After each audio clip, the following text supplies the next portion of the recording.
presented by Prize Picks. Get $50 instantly when you play $5 and you use the promo code Welcome to Light Years. Tommy, I'm back. Fuck Welcome this back, game. Sam. What matters is I'm back. That is what matters. Absolutely. Welcome back, Sam. It's look, I enjoyed hosting for an episode, but it's good to have the rightful host back in his seat. So I'm glad to take a step back and get back into my rightful seat. You know what I mean? Warriors win. Would you call that wire to wire comfortably against the Atlanta Hawks tonight? Yeah, absolutely. Absolutely. I mean, first quarter was close for maybe a couple minutes and they kind of blew it open. And, the really nice thing about this team is because they defend so well, it is hard for teams to sustain runs against them. Essentially, from what I've seen early in this season, what average to bad teams will have to do to beat this Warriors team is shoot the three ball incredibly well. And Atlanta didn't do that tonight. And so you're just not gonna generate enough easy shots at the rim to beat the Warriors. And you also have to be incredibly disciplined defensively to stop them on O, because their half court pacing is so quick and they move so well without the ball that if you're not a disciplined team in the half court defensively, you're going to give up a ton of easy buckets to this Warriors team. So yeah, it was a pretty easy. I mean, it got shaky in the third quarter there for a minute, but like never truly concerning. Yeah, I was kind of looking forward to this game because the Hawks have a couple interesting players. Jalen Johnson's really good. Dyson Daniels has been kind of a breakout player around the league. The hipster in me wearing my flannel shirt right now. I was just like, ooh, this will be a fun one. And it wasn't a fun one. It was kind of like they didn't bring the requisite energy. They were not shooting the ball well. And to your point, if you don't do those two things, you're not going to beat this Warriors team. It had a little bit of a pickup hoops feel. It had a little bit of just like pickup hoops for a lot of the game. It was just like it felt like what the Hawks have felt like the last 5 years to me. Mm-hmm. In my head, I thought they were a little different this year. They're starting to establish a little more of a defensive identity, and like no, not at all.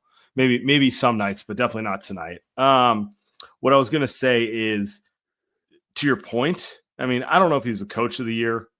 We're not even 15 games in, but this is like a quintessential Steve Kerr team, in my opinion, right now, where they're so organized on both ends. And there's going to be nights like Monday against the Clippers where some of the talent flaws show through, and like the inability to create offense, if it's not Steph, is obvious against a team that can switch everything. But more often than not, they're just going to win a lot of games because they defend as a unit. They share the ball on offense. They shoot high percentage shots, a lot of threes, get to the rim a little bit. They're not taking bad shots. And tonight was one of those games. They played what? Atlanta's what? A mediocre team? I think, coming into the night, they were fifth in the West or the East, but the East that this doesn't year, mean anything. Yeah, no, I think they were 7 and 8. That's like 12th in the West. Come on. Yeah, exactly. I think they were 7 and 8 coming into the night, but they're not terrible. That's not Washington. That's not Utah. It's not that level of bad, and they can be disruptive defensively because the broadcast was showing the stats during the game. Dyson Daniels has like 35 more deflections than the second leading guy. And he did an admirable job on Steph tonight, especially when Steph had the ball, but Steph's off-ball movement, messed him up a little bit. He's not used to seeing that. I don't think that level of activity from a primary creator like Steph. But yeah, you just have to be so disciplined against this Warriors team to beat them. And not only disciplined, but you have to have the talent to go with it, and like the Clippers can mess them up because they're a little bit older, they're disciplined, they play super, super hard, and they have enough talent to get it done. But if you don't have that formula, you are going to struggle against this Warriors team. And I honestly see a lot more wins like this against average to bad teams coming, unless they just shoot the hell out of the ball. There's always going to be those nights where the opponent shoots 45% from three, and now it's just it's a struggle. But I really do. I expect a lot of blowout wins this year. And we've talked about this a little bit, but the floor on this team is so high because the front office put guys on the roster that fit what Steve wants to do. Right. And that's always the battle internally with this organization, isn't it? Or a one Draymond Green came to play this year. That doesn't hurt. A one Andrew Wiggins decided to come to play as well. And that goes a long way in setting the expectations of the team a little bit. So, it's a little bit of everything. I think both those guys in their own ways had 2 subpar years. Yes. Draymond played well when he played, but 55 games, not going to cut it, buddy. Yeah. Inexcusable. Getting thrown out 8 to 12 times in 3 months, not going to cut it, that sort of thing. And then just Wiggins, he's locked in on that front too. So I think that goes a long way as well. But I actually thought the most interesting part of tonight's game, and by the way, we will talk Melton a Yes. little bit, and I'm pretty bummed. Like honestly, I'm actually very bummed just because I thought he was like the perfect player to go with Steph. But we'll talk about that a little bit. But Yeah. actually, the interesting part of tonight's game was Kuminga and Jalen Johnson. Incredibly. Yeah, even though Kuminga didn't play a ton of minutes, I thought the first half, when in the competitive portion of the game, we'll call it that, there was a lot there, and it's hard to ignore the subtext. Jalen Johnson, same draft as him, 20th pick. Technically, the Warriors had 2 shots to get him. Jalen Johnson signs a 5-year, $150 million contract. And honestly, like similar-ish player to Kuminga, like hyper-athletic wing who's probably a 4 in the modern NBA. And he has a very clear role defined. Like he's a starter. They're building around him. He's clearly an important part of their team. I'm sure Kuminga thinks he's better than him or at least as good as him.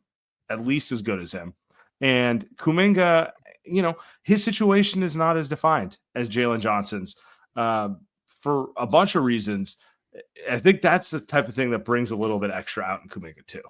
Absolutely. I mean, I think Kuminga has he obviously has his flaws as a player, but at the same time, I do think he is a very competitive dude. Who has some pride, and this isn't the first time where he's like seen Jalen Johnson across the way, and has there's a noticeable difference in his energy and approach. His first couple minutes, he comes in, he gets an immediate steal. Then I'm pretty sure he got another deflection. He got a couple run out buckets. He was running the floor incredibly hard. He was making good decisions with the ball in transition, which has been an improvement for him lately. That can always kind of comes and goes with him.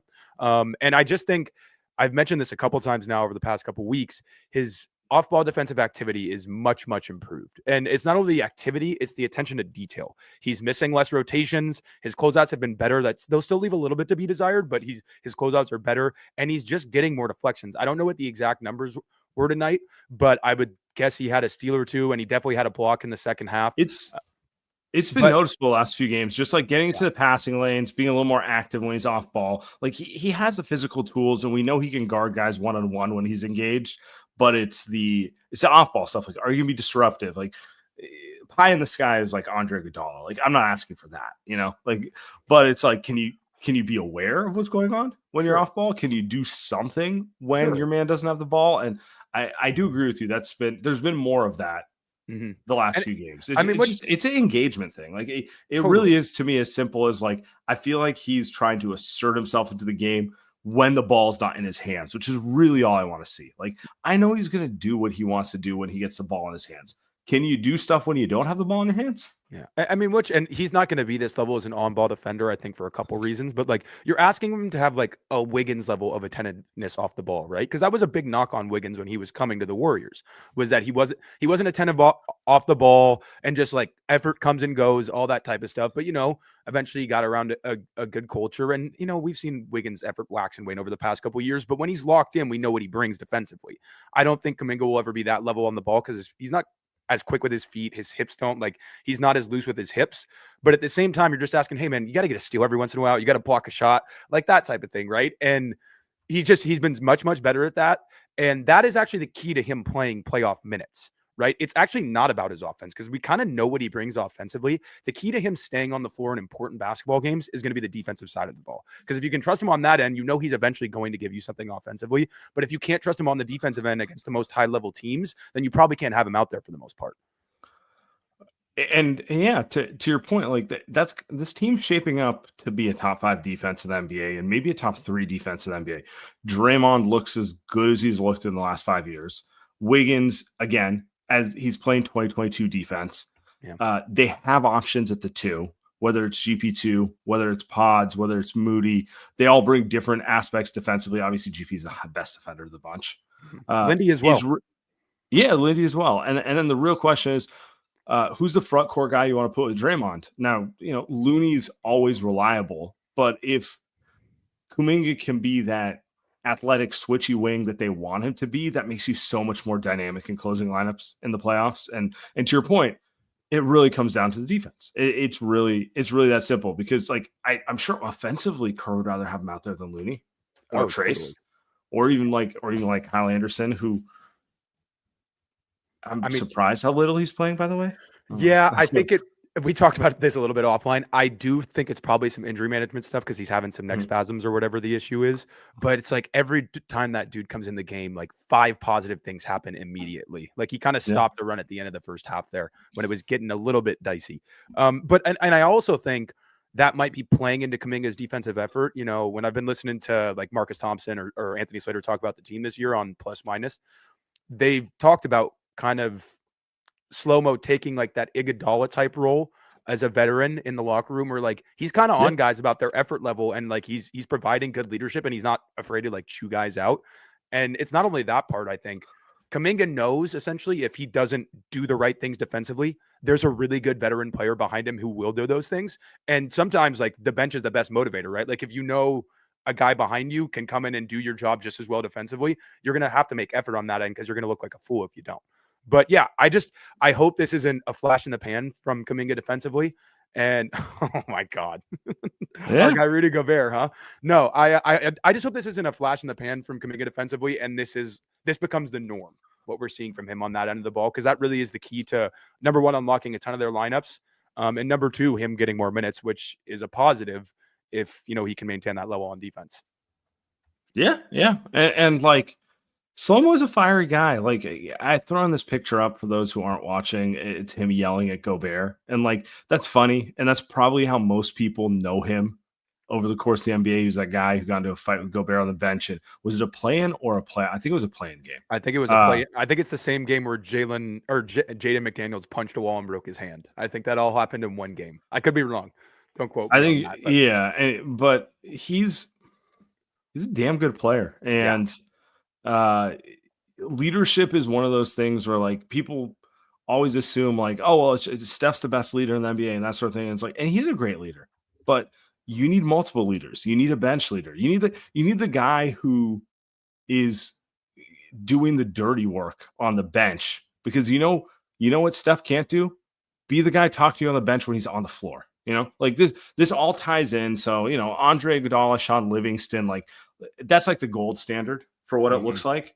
SlowMo does fit that role, and that's on top of just being a fucking good basketball player. He's just a good basketball player in general. He's not a perfect basketball player. If he was a great shooter or scorer, he'd be on a $40 million max deal, because God knows people love 6'9" point guards who can score the ball. Yep. But putting that aside, like winning player, helps every team he's on. I think Minnesota is going to miss the hell out of him when they get to the playoffs, because low key they played him a lot more than some of their more like famous bigs in playoff matchups. But yeah, no, and I think if you just want to relate it to the last couple of years, like one of the things the team that was defending the 2022 title really struggled with is they didn't have that type of leadership on the bench. It was essentially they were like, okay, Steph and Dre, you got to handle all of that basically, because we knew Otto Porter gave a little of it, but Otto did, Bielitsa did. Since that point, yeah, you're right. They've gone through veterans, all seem like good guys, but like the difference between being a good guy and being like the leader who gets in other guys' faces. Not everyone's that player. Those guys are hard to come by. Yep, and Kyle is not afraid to do that. Clearly, I mean, I think a lot of us would punch Rudy Gobert if we got the chance, but he actually did it. He actually did it. Yeah, totally. Maybe that's the strategy. Just accumulate dudes who fight Rudy Gobert. I feel like you could probably build, at least your team would have a lot of dog on it, at the very least, and that goes a long way for championship equity. You can't measure it, but you know it when you see it. Yeah, who else can we get? Yeah, obviously, SlowMo and Draymond are the two obvious ones. Who else is picking fights with Rudy? Who am I forgetting? I feel like Naz Reid could probably do it at some point. He's gonna get there mentally. He's gonna get to a point where he's just a little tired, tired of the hand up pass to me. It's like, bro, no, stop it. Julius Randle might too. Yeah, Julius is a fiery guy in that. I mean, that's a guy that could be on the trade block at some point. So. Would you take Julius Randle on the worst? Yeah, I would. Absolutely. I mean, he's definitely more of a second option than anything they have right now. And like, Wiggins played fantastic tonight. So, but he's just more up and down, and Randle's One of the most underrated things about Randall, for a guy his size, is number one, his handle is pretty damn good. For a guy as big and as strong as he is. And number two, he's a pretty good passer. He's like almost a throwback in a way. Like he would be a fantastic triangle offense forward, like a Lamar Odom type, but he can score a little bit better than that. So like that's, I mean, you want to talk about a better version of Warrior legend David Lee. So, yeah, exactly. More physical, and just a little better bit jumper. More, yeah, better jumper. Not like a great shooter, but a better shooter than David Lee was for sure. Yeah. I mean, you don't believe that David Lee is going to start shooting threes this year? We're not getting another article about that. It's coming. I heard he's been hitting them in his retirement community in Florida, but I don't know. Before we move on, guys, I got something to tell you about. Tell you about our friends over at Prize Picks. Guys, Prize Picks is the best place to get real money sports action. With over 10 million members and billions of dollars awarded in winnings, Prize Picks has made daily fantasy sports accessible to all. You just pick more or less on 2 players for a shot to win 100x your cash. Run your games all season long on Prize Picks. Dude, I did not play a game tonight, and then I was starting to watch the game, and I got that itch. I was just like, man, this is a boring game. Why did I not play the Steph over? Why did I not play the Kuminga lines? I knew he was going to come out wanting to show off against Jalen Green, and I had that FOMO, and I was like, man, it would just be a lot more fun. So instead of watching 3/4 of what was essentially dead basketball, dead midseason basketball, I could have had a little on the line, could have made a little money, could have been a good time. That's my fault. I was in transit all day. I'm not a perfect human. Sometimes I make mistakes. But. Yeah, you can't jump into the Prize Picks app and get some live lines at halftime. I did it during the last game. So Prize Picks allows you that flexibility. So all I'm telling you guys is download the app today, use the code LIGHTYEARS, deposit $5, and they give you $50 instantly to play. So literally $5, you get 50. Have some fun with it. If you're into it, keep doing it. If you're not, it's cool too. So promo code LIGHTYEARS, download the app. Prize Picks, run your game. Guys, I've been telling you guys about Body Spec. Got a new deal, very exciting deal. Black Friday. Get ready for the best deal of the year. Body Spec is offering not $45, a $40 DEXA scan with the exclusive code FIT20. So that's $20 off the scan. It's the best deal of the year, and it's only available through December 2nd. So 2 weeks, we're calling it 2 weeks from today. Yeah, 2-week deal here, Black Friday deal. If you're on the fence about the DEXA scan, now's the perfect time to take the leap. Whether you're looking to track your progress, kickstart your New Year's resolution, or gift someone the gift of health, this deal can't miss. And because you're a Light Years pod listener, you get early access, priority access to make appointments in the Bay Area, Los Angeles, Orange County, or, where most of you guys live, Texas. So pretty simple. Use the code FIT20, get $20 off on that DEXA scan, book your appointment. Guys, DEXA scans usually cost between $200 and $300. I'm giving it to you for $40. You can find out your body fat percentage, can find out how much fatty acid you have around your organs. You can find out all this other stuff about your unhealthy lifestyle, which is going to shame you into working out better. Go to bodyspec.com, use code FIT20, get it done. Just in time for New Year's resolutions, man. It's the perfect time of the year to do it. So we got to talk a little, speaking of people with health issues, we got to talk about D'Anthony Melton. And honestly, we should have led with it, but I just didn't want to be honest with you. I just wanted to put it away. So I wasn't feeling good when they weren't putting a diagnosis on his injury for a week now. Yeah, it's a week. Actually, it's more than a week. It was last Tuesday. We knew he injured his ACL, and we knew he was going for second opinions. Very hard for me to think of a time that's been a positive thing. And so, the worst case came out. Going to get ACL surgery, done for the year. I don't know what else to say. It just sucks right now. It's just really tough all around. Obviously from a team perspective, it hurts the Warriors, but I also just feel for Melton. You know what I mean? Just The dude obviously came here on a 1-year prove-it deal. We've talked about how he's probably worth more than he was making, and like long term. I mean, if he has the type of year that he was showing to start to have, you're talking probably 480, 4 years, 80 million More minimum. like Yeah, I mean, and that's probably the baseline of where he's starting out, right? I think his type of player is like sports. Everyone's just in a copycat league, but like Drew Holiday's getting what, 30, 35 a year. Yeah. Jalen Suggs just signed a 5-year, 30-a-year deal. Like those are all DeAnthony Melton archetypes. The point of attack defender who's a great secondary playmaker, who can do a little bit of everything on offense, and honestly, just like the dream closing lineup player in playoff minutes, right? Like those type of guys are, and they're not easy to find. Like Caruso, it's a great example of one too. Like how many guys can actually do the things I'm talking about at like a high level? 10 guys in the total league? Maybe. Probably about, I mean, 7. I'm just gonna like for the rest of the season, I'm just gonna like flash back to what he did to Kyrie in that fourth quarter of the Mavs game. Kyrie hit an early step, or not, 4 or 5 minutes left. Kyrie hits a step back over him, and I don't think Kyrie takes another shot after that. And that is Melton not letting him have space. That's Melton staying attached off the ball. Like that's him just being able to slide his feet and mirror Kyrie's movements. And how many guys in the league can do that to Kyrie Irving? Not that you can count them probably close. And not just do that, but also be a guy who can help you get into your offense and hit a big shot on the other end. Because GP2 can do that. But GP2 is not hitting that pivotal 3 against Dallas that turned the game. Yep. GP2, love him.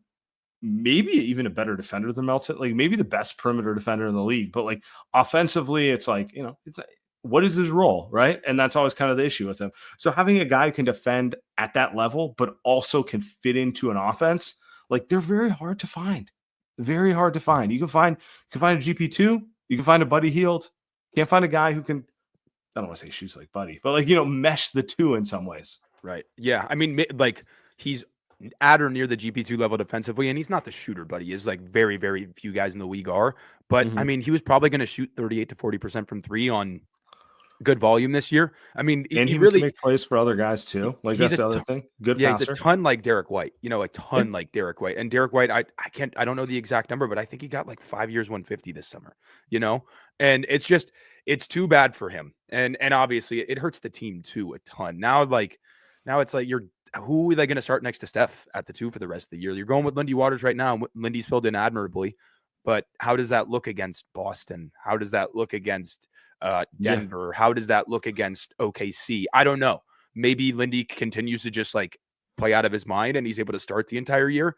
But I don't know. Go ahead. Is it dramatic to be like they can't replace him and season's cooked? Yes, that's definitely dramatic. That's definitely dramatic. Like look, we're just gonna go Doomer 14 games into the season when they're 11-3 and first in the West. They're 11-3, but it's over. Tank time. Let's go. No. Oh, we're taking for Cooper now. Look, I could be talking to that. But no, I mean the season's not over. But I don't even want to say this, but like essentially, like you almost have to start looking. Do you move him? And I don't like saying that, especially in the wake of the injury. But I mean, it's just such an unfortunate situation, especially this early in the season. We're 14 games in, and he's already done for the year. That doesn't happen very often, It does suck because like when they signed him for the mid-level exception, 12.8? Is that right? Yeah. They have the ability to give him 20% on top of that, so they could have technically thrown him for, I want to say 70 to 75, which like is realistic. And I was just like, you know what? If he plays well this season, they should do that because he's a good starter who's 26, and that's what you should do. Now with the injury, like I don't even know what type of contract he sees. But to your point, I don't think you really need to worry about having those matching rights if you want to get him next offseason, to be honest. No. I think you're right. And like, there's like a sad irony because I thought this would be GP2 all year. I thought GP2 was done physically. I thought it was over, and I thought he was a $9 million trade chip, a piece you attached to make contracts work trade wise. And sadly, that's kind of where Melton's season's gone. I know. And I hate, like I said, I hate even bringing it up because it feels like dirty to bring it up in the wake of the injury. But Yeah, I mean, that's it. Huh? I said it just feels Yeah, shit. yeah, but yeah, I mean, I think the prevailing feeling for me is like I just feel terrible for the guy, because Mhm. like he was looking at signing a contract that probably sets him up for the rest of life, and he's made some nice money in the NBA already. He's not struggling, don't get me wrong, but he was just going to be so valuable all year, and in the little spurts that we actually got to see him play, it was like, all right, this is what it's supposed to look like next to Steph. I want to say him and Steph played 47 minutes together. The offensive rating for those lineups was 130. The defensive rating was 97. So obviously small sample size. It wasn't going to stay at plus 43 or plus 40, whatever, 30, 33 for the entire season. But, it was probably going to be a lineup or combo that's probably plus 15, plus 20 for most of the year because the best Steph pairings are usually right around that number. And now you're searching for options. And it's like, to maybe take this a little bit of a different direction. What the heck is Moses Moody at this point? Like I want to like the guy, and The most overrated player by Warriors Twitter. Yeah, And I'm getting a little tired of people just always being like, "Why doesn't Moody play?" I'm just like, "Dude, he's good, but relax." Yeah, it's like it's a different discussion. It is. It totally is. It totally is. But I mean, what's your ultimate takeaway from where they're at with Melton right now? I think this sucks. I think they already built a roster to make a move at the deadline, and now they just have to. And honestly, what sucks about it is they had a very clear identity they were going with, which was Steph, Melton, Wiggins is two awesome 3-and-D wings. Draymond, who's greatest defensive anchor in the league. And then it was just like, who are you going to get to be that fifth guy? If you're going to upgrade Kuminga and Trace, what are you going to get? Like that sort of thing. Like it made sense. Now without Melton, you have two different ways you could look at where to fix this team. So it doesn't make Dunleavy's job easier. I'll put it that way. It doesn't. It doesn't, right? It makes his job easier in terms of now you essentially have a free $13 million to trade. But from the standpoint of like plugging holes on the roster, it makes his job. Yeah, but he was, in my opinion, he was always going to have that because like the Melton GP2 thing, like it's nice having both of them. But the beauty of both of them on 1-year deals was you were able to use one of them as kind of a salary filler. Sure. And for lack of a better way to put it, his decision's been made for him now. Like it's not even a question which way you're going on that front. Which, yeah. Well, I mean, big brain. You trade him, at the deadline, and then maybe he resigns next year because his market's going to be depressed. We're thinking big. I mean, that'd be the dream. I also just like I like the way he fit in this team. I like the way he immediately bought in. He knew his role. Like Steph, Draymond, love him. Like he just felt like he was supposed to be a Warrior player. So like, yeah, if they have to trade him at the deadline to get talent, and then they get him back in the offseason, like so be it. But it sucks the way it's played out. It just really sucks. To your point, I'm going to think about that Dallas game a lot because that felt like the example of what this could look like with him and a locked in Wiggins and Steph and Draymond. And like, damn, that's a really good team that's difficult to deal with. I mean, to your point, yeah, he made Kyrie's life hell. He kind of took Kyrie out of the game. He made some big plays, and it's all moot. It's all moot. Yeah, it's just kind of like what could have been. Like where you're like you're just thinking about it, it's like, oh man, it could have been, but what you gonna do? Yeah, it is what it is, man. All right, I think it's time to tell these people about Manscaped, huh? It sound about right. All right, show them the razor. Oh man, okay. You want me to bring that up, or you want to bring that up? No, go for it. Grab that for me. Okay, lawnmower, baby. No, we're going with the Chairman Pro. We're going with the Chairman Pro. True. Yeah. With the holidays creeping up faster than your aunt's fruitcake recipe, I've got something way better to share with you. If you want to look sharp for all those festive gatherings and maybe finally win that Best Groomed at Family Dinner award, check out the latest masterpiece from Manscaped, the Chairman Pro Electric Foil Shaver. Trust me, it's like Rudolph for your face, guiding you to a smooth, irritation-free shave. Head over to manscaped.com and join the over 11 million men worldwide who trust Manscaped by using code LIGHTYEARS for 20% off plus free shipping. So, guys, I mean, look, we all got like holiday stuff coming up, right? Like, Thanksgiving, Christmas, New Year's. And like, you want to be the one that looks the best when you walk into your holiday party, right? Like when you walk into your Thanksgiving holiday party and your grandma's there, you want her to be calling you the handsome one. You don't want that to be your cousin. You don't want it to be your brother. You want it to be you. And the Chairman Pro is going to help you do that because it's armed with not only one, but 2 interchangeable skin safe blade heads. Think of them as your grooming superheroes. The skin safe 4-blade foil for when you want that baby's bottom smooth, and the skin safe stubble trimmer for when you want to keep some stubble but clean it up a bit. And here's something that's going to make your grooming routine even easier. The Chairman Pro is waterproof. So yes, you can use it in the shower. And with up to 75 minutes of runtime on a single charge, you'll have plenty of juice to go from Santa's beard to smooth as a snow angel.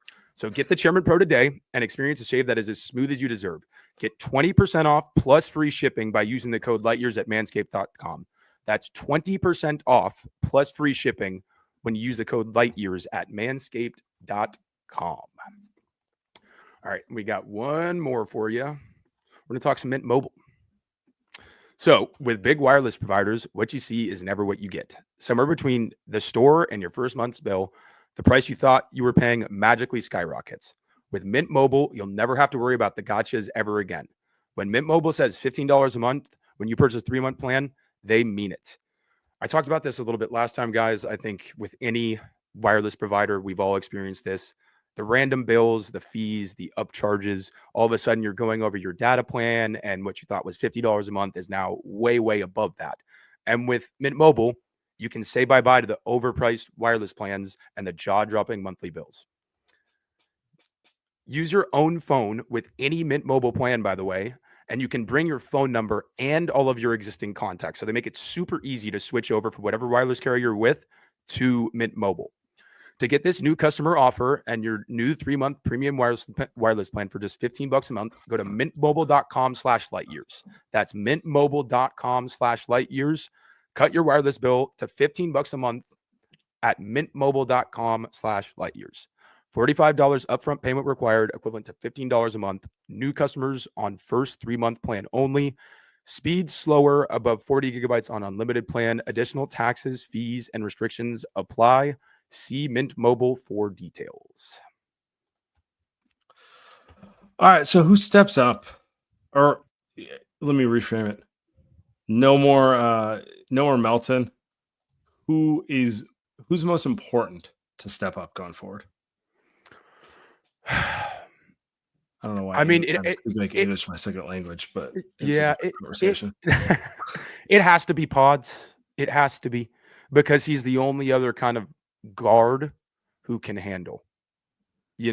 Like Lindy can really shoot the ball, and he makes really nice decisions. Like in kind of those 4-on-3 situations, he makes some nice passes. He's a good cutter, good off-ball mover, and you can create some offense by doing that. But the better teams, the better defensive teams, especially at Boston, the Clippers have already done it to him twice. Those teams are going to lock into those off-ball actions, and they're going to take a lot of that stuff away. And then you're just going to be left with Steph save us, So it has to be Pods, and he's just been disappointing. Yeah, we have the Pods talk right now. It fits perfectly. So let's just do it. He just looks so in his own head. He caught the ball on the wing on a kick out with 14 seconds on the shot clock, somewhere in the early or late third, early fourth, and he's open. Like, I think Okongwu soft closed out to him, and it's like, dude, you just got to let that fly, man. And instead he takes one dribble to the middle and tries to throw a skip pass that gets deflected and goes out of bounds. Like, you are hurting the team by not taking that open three, because we're not generating anything better than that. So he's in a funk. Yeah, look, he broke his nose in the preseason. So first off, all offseason, he's talking about coming out more aggressive, shooting the ball. I thought in Summer League, I saw the vision of what he was trying to do. He tried to use a shot to leverage everything. Obviously, lower level competition looked good. From breaking, it sucks to wear a mask. He didn't hide the fact he didn't like wearing a mask. I also wouldn't like it just throws everything off. It feels different. It throws your rhythm off. But he hasn't got it back. He just hasn't. And to your point, it's the hesitation that's the worst part of it. Yes. So I don't really know what the coaching staff can do with him at this point either, because they're giving him enough space, but within reason. Like, if you're not going to do it, we're just going to move to someone else in the rotation. But they need him. They need him to start trusting his shot a little more, and he has to start hitting them a little bit too. Absolutely. And it's not about, I see some people in the comments asking should he start? Should he not start? It's not about the starting to me. It's about when he does come in the game, is he creating offense for others? And can you trust him to go get a bucket from time to time? He's never like, he's not going to be Jordan Poole in terms of getting a bucket. We all knew that coming into the season, but you were hoping he could like emulate some of the impact offensively where like he's creating for others. He is actually able to hit tough shots on occasion, a step back three, get into the lane, because he's pretty crafty. He has nice footwork when he gets into the lane, but he hasn't even been looking to do any of that. Like he'll get in the lane and his immediate instinct is the pass. Whereas last year it felt like he tried to give you an up fake, draw a foul, maybe slide by you and shoot a floater, shoot a scoop layup. And he's literally not doing any of that. He's not looking to score. He looks like a mini Draymond out there half the time, like 2021 Draymond, who's not even looking at the rim, and your offense cannot survive like that, especially if he's going to be in lineups with Looney or Draymond or any of these other big men who aren't offensively gifted. And and the thing is, like, his plus minus is still good. So it's like, it's hard to complain. I don't know what it was tonight, but I know coming into the night, he still had a really good plus minus on the season. But I think as teams kind of start to key in more to him not shooting the ball, if this continues to be a trend, you'll see that plus minus number go down because they're just not going to guard him. And that's going to make him harder. It's going to make it harder to impact the game. No, he's a smart player. He does a lot of little things that help you win. He gets rebounds. He pushes the ball in transition. He does find the open man. So if someone's open, he's going to get it to him. But like, that only takes you so far, particularly if you're a guard, particularly if you're a point guard in the NBA. Like, he has to be able to hit open shots. I don't need him hitting step shots because only one guy can hit those with consistency anyway. But, it's not a realistic ask. He needs to be able to hit it when the ball swings to him and he's open, and an average NBA player. He needs to hit Lindy Water shots. He needs to hit Moses Moody shots. That's what he needs to do. Yep. And the thing is, he's actually like, he's pretty good defensively. Like, he doesn't really, like, obviously he's not Melton, he's not GP2, but he's very sturdy on the ball. He's strong. He slides his feet well. He anticipates well. So unless, Kyrie cooked him a little bit, but Kyrie cooks everybody, right? But against most matchups, I'm actually not too worried about him defensively. So if the offense can progress a little bit, you would feel really good about it. But he's just, it has to be him to take a lot of what Melton was expected. What about Moody? To do. I mean, him and Lindy are pretty similar. I think Lindy is a little bit better of a shooter. I think he's a quicker decision maker. But unless Steve is going to give Moody like the leeway to like, hey, you can kind of get in your bag a little bit and you can go try to find a pull-up jumper. You can do this, you can do that. I just don't see it. He's just not dynamic enough with the ball, and his decisions are too slow. He's always the thing with Moody is like he'll dribble into the lane and like he'll have a guy open on a kick out or a dump off, and it seems like it's always like a beat late. Like he sees it, but he doesn't trust either his handle to get the ball there on time or his passing ability to thread the needle. Because like you can see he's thinking the correct thing, but he doesn't know how to actually execute it, which is, that's the issue for a lot of guys when they get to the NBA. Is the game's quicker, everybody's arms are longer, everybody's more athletic, and those windows they shut quicker. So I don't see that coming from Moody. I would be happy to be wrong about that, but I think it has to be Pods because he is the most dynamic. Outside of Steph, he's now their most dynamic guard with the ball. And that says something that says more about the team than it does Pods, but that's the reality. And that's a big reason they prioritize someone like Melton. It's like, it's not easy to find guys who can fill multiple buckets. In his case, the defense is what he's most known for, but the ability to be a secondary decision maker, to run the offense through him, to be able to hit a shot if he's off ball, do all those things.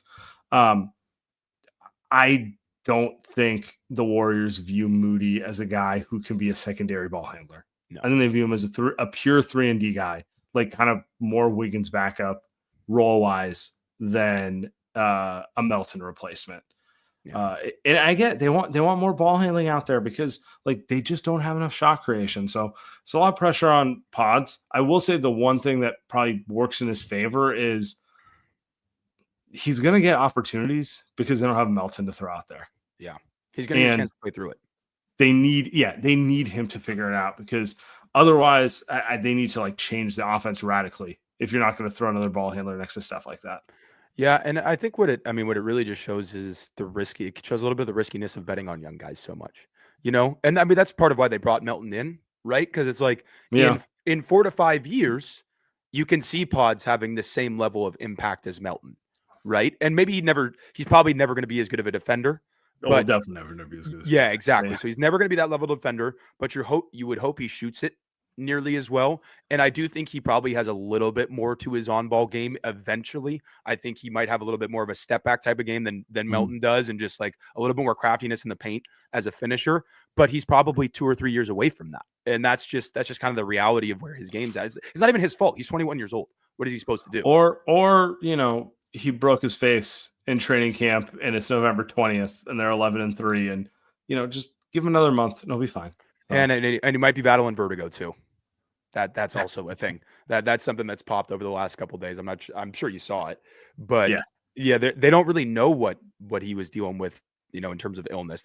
He wasn't sick, but he's dizzy, having a rough go of it. But yeah, I mean, like, they brought in Melton to be the starter, but they were counting on Pods to be that third guard, and it's just been a miserable start to the season for him. Like, some of it's bad luck, some of it's just reality. He needs to get out of it, though. Like, I can justify why it happened and be like, oh, he broke his nose. Oh, he got a weird sickness that no one gets. Like, he'll be fine. But the reality is they need him to get out of it, period.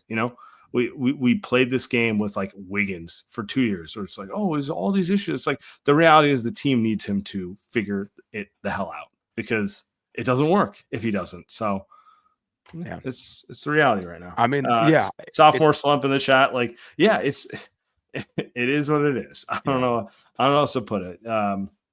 Yeah, it's your classic sophomore slump. It really is. It happens to a lot of guys. Tape gets out on them. People figure out what you like to do, and now do you have counters to that?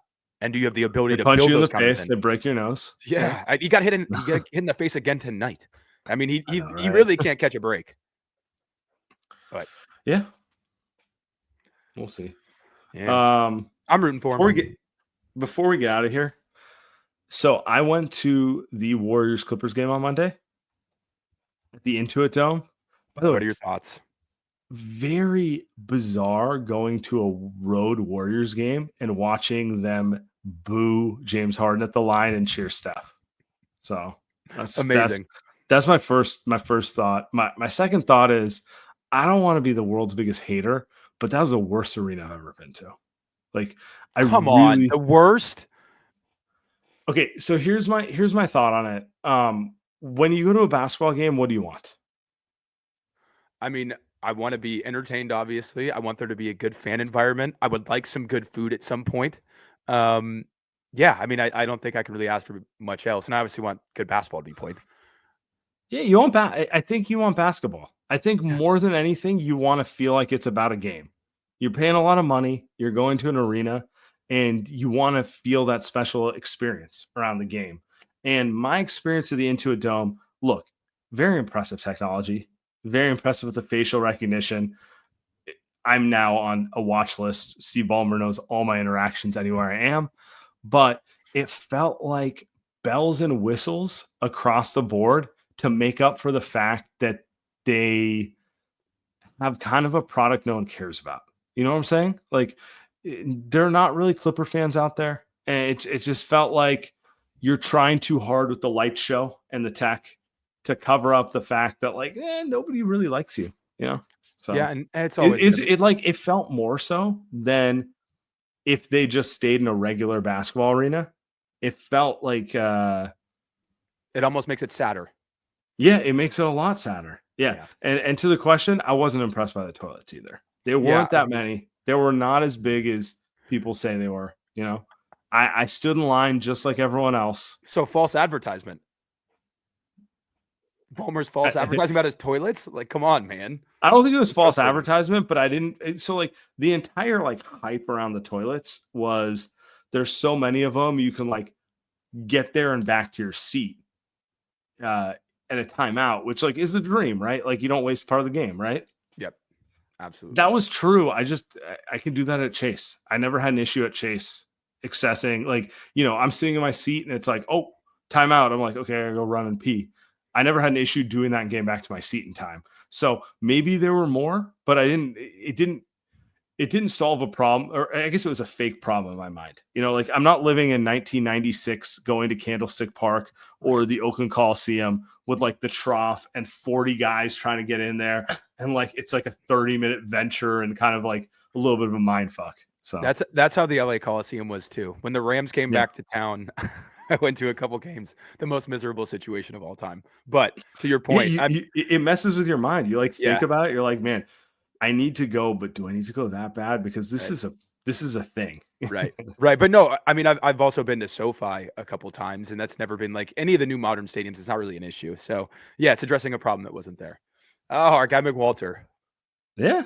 I don't know. I guess my take, I'd be curious if other listeners, and please tell us if you went to the game or you're going to go to a game there, your thoughts on it. It made me feel like an old man because I was watching it. I'm like, man, I just want to watch basketball. I don't need a facial recognition light show.